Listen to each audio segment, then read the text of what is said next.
Hi, I'm Jonathan Campbell, and I've always liked to build things. In 2004, I was paralyzed in a bike accident and am now a quadriplegic. Despite my limitations, I found new ways to build things, and so I'm making these videos to show others who may be injured that plenty of things are still possible. Hello, this is a Bluetooth odometer for a bicycle. I'm going to be modifying it to use on my wheelchair.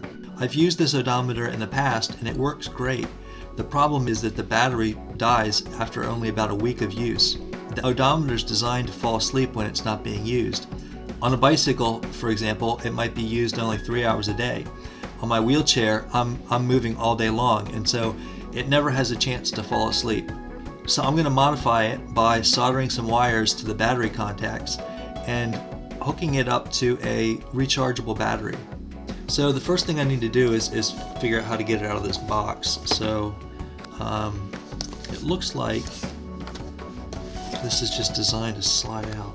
Hopefully there's got to be some kind of seal on it, I would think.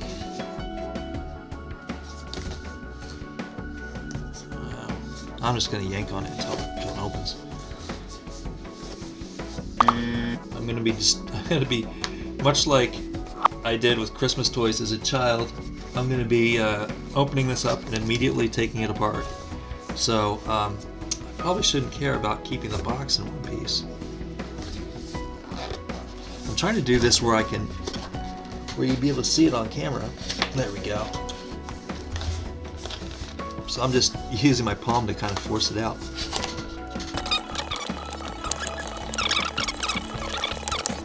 It's got this nice little loop on here, and I'm holding it down with my elbow. Oh, I ripped it. There we go. Alright, so there's my nifty odometer, and here are the instructions. Of course, I'm not going to read or need. So the reason I'm doing this with another odometer, as I said, I had this one in the past, was because I had a couple wires soldered to my old one. I had taken it off my chair and soldered some wires to it, and I set it on my desk for the winter somewhere, and then I planned on putting it back on in the spring, and I haven't been able to find it. So of course probably it'll turn up as soon as I turn the camera off. So okay, so the way this works, the way a cycling odometer, I'm going to open up the magnet even though I don't need to. I've already got one on my chair. I've made a lot of modifications on my chair, including a rechargeable battery on there for my cell phone, and I've got the odometer on there, and I'm going to wire the odometer into the battery that I use to charge my phone.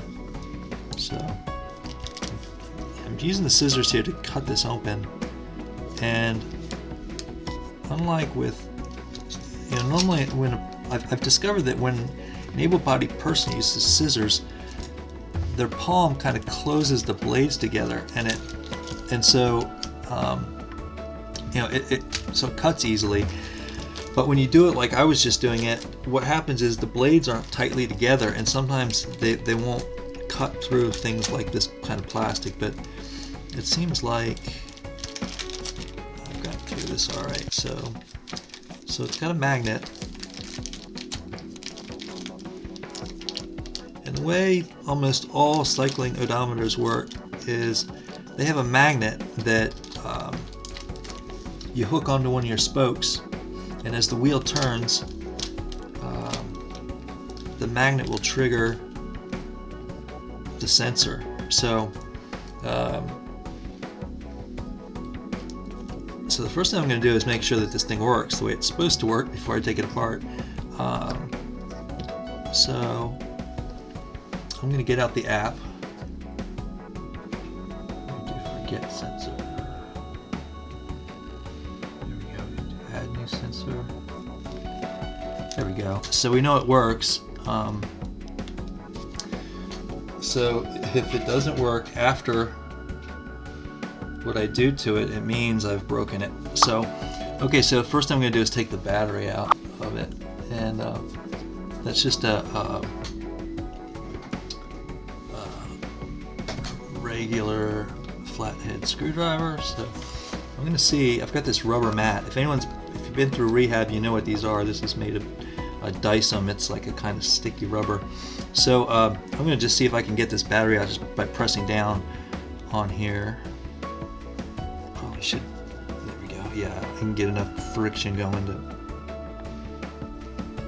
get this to turn. There we go. All right. So get the battery out. So I'm gonna need to do, oops, I don't quite have the battery out.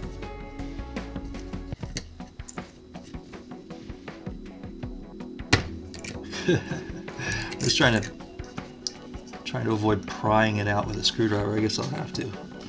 I get a little screwdriver here I can stick in there.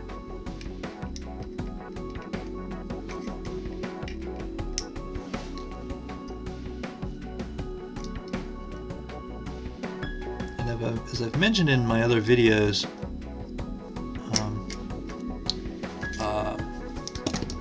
well, I'm a quadriplegic, and my injury is at C5 and C6, so it affects the use of my hands. I can't move my fingers on their own. I can create what's called a Tenodesis grasp when I bring my wrist up, and that allows me to pick things up.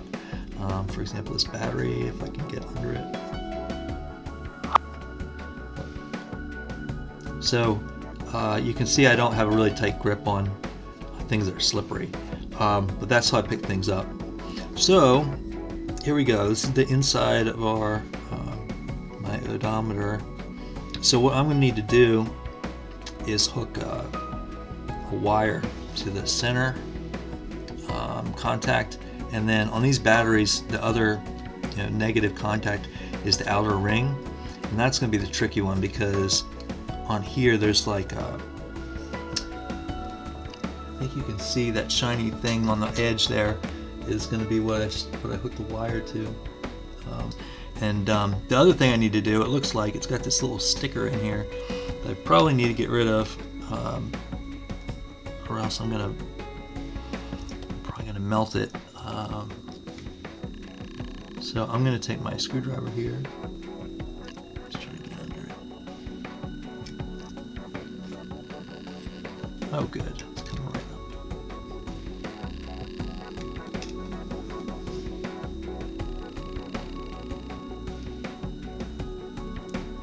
When I was first injured, I didn't want to use any kind of adaptive equipment, which, if you're not in the rehab field or been injured, adaptive equipment is specially made stuff for doing everyday things that we take for granted. For example, like I can't really type on a keyboard that well, so what I have, and this was one of the first things I ever used, I use a pencil and what's called a universal cuff. And at first I hated this. I hated that I had to use adaptive equipment. So I'll do this and I'll type, by hitting keys. So, and I hated that I had to use adaptive equipment. And now I just kind of accept it when I do need to. I use it, but I like to just challenge myself and not use it when I can. So the same goes with using my teeth to open things or whatever. So I try to challenge myself and not use adaptive stuff, unless I really need to. And it's funny because it actually goes up to even using a vise. Like when I'm doing electronics, a vise is super handy. But if I can do something without the vise, I kind of makes me happy. So all right. So the next thing I need to do, I'm going to be running wires through this because I'm going to want to put this back on.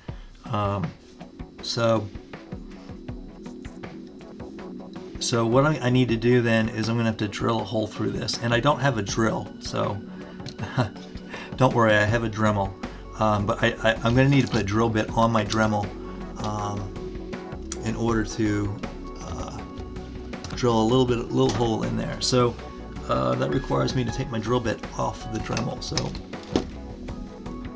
it's also going to require me to use my vise. So the way drill bits come out of tools in general, I've got this, if you turn, I have to loosen up this collar, but the problem is the drill bit turns obviously when I do that, and so they put a little button on here, and if you can hold that button down, use your other hand to open up the collar. So what I'm going to do is I'll use the vise to close down on the button.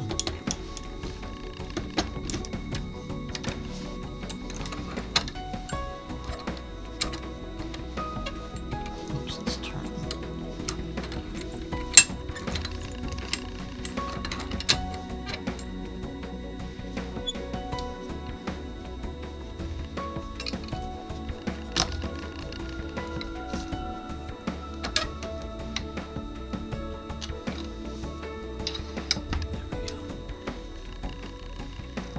So this is locked.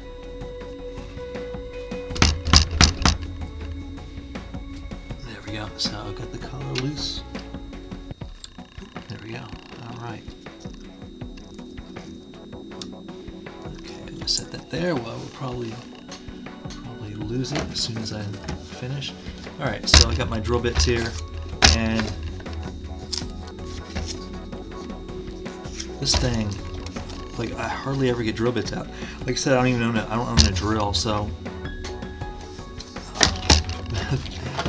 I really don't know why I own drill bits, to be honest with you. But I can't remember how this thing opens, and I'm gonna try putting it on my lap here. Oh, there we go. There we go. Okay.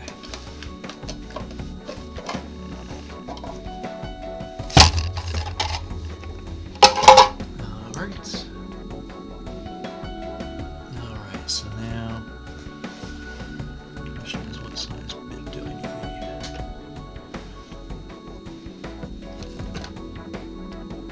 This one here.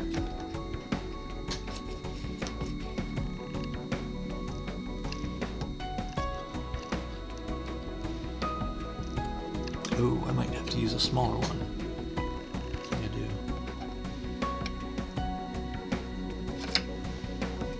Up a little bit. Yeah, so I think the Dremel, like one side, it's made for these little specialized bits, so the drill bit's too big or too small, it's not going to fit. Try this one here. Okay, I think that one might work.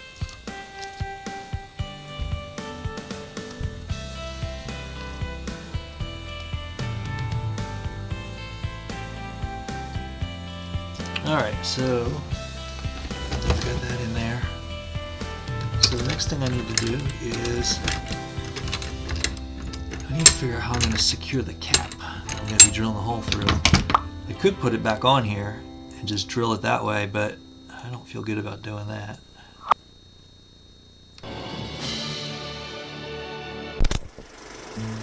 On the next, building with idle hands, Sadie decides not to retaliate on a bug that frightens her. And I take a deep breath and decide to cut the blue wire. Sit, Sadie, sit. Good. Sit. Good girl.